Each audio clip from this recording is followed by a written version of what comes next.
The Land Information Access Association has been working with communities all across the state of Michigan for about 4 years now, working on resiliency planning. We try to do interjurisdictional planning where we work with communities that share borders and talk about more regional issues and talk about services and how they can really work collaboratively to increase resilience in their community. One of the unique aspects of the resiliency planning effort was that the city of Grand Haven got to partner with one of their neighbors, the Charter Township of Grand Haven. Traditionally, the township and the city didn't work closely on many projects.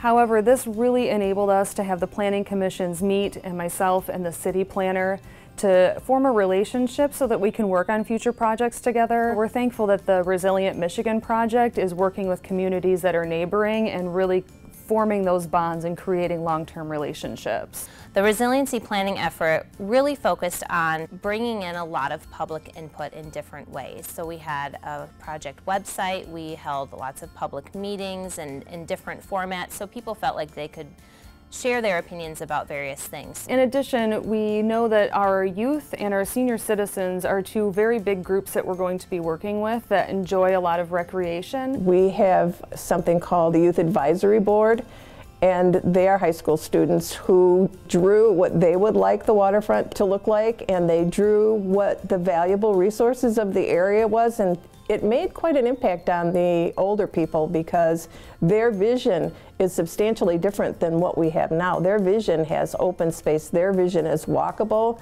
their vision has public transportation. Whenever you can demonstrate that the public is involved in a project, the Planning Commission and City Council will be able to back it a lot easier without questioning whether it's a true reflection of what the community wants. But planners have also learned through hard experience that they can't come in and tell communities, here's what you got to do because I think this is the best thing to do.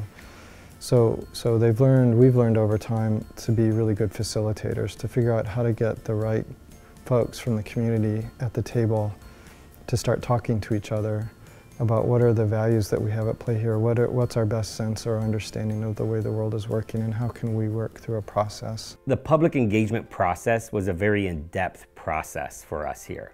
Over 1,000 voices were heard through 40 different public meetings. It stretched roughly 1.5 years to 2 years, in the development of this plan. The public engagement process involved a lot of different meetings in different areas and neighborhoods of the city.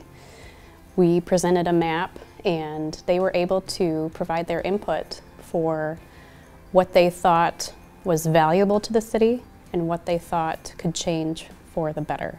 Previous to this master planning effort, this resiliency master planning effort, we were probably fairly typical of other communities in the Planning Commission, just working on it and kind of flying under the radar and not really seeking out much public input. In this process, I just felt awesome in that we were so much more intentional. We reached out to, a variety of voices that typically are not heard in our public engagement process. Instead of the same person or same, group of people showing up to our public meetings, we were able to go out and meet people where they were, neighborhood meetings at local churches or at local events. I think resiliency in every community is a little bit different, and so I think working with the community and learning from the community, you begin to understand what makes them resilient. The bar has now been set. This is the way we're going to be doing master planning from now on. We're going to have an aggressive public participation process, and it's got to be meaningful and it's got to be engaged, and it can't be quick.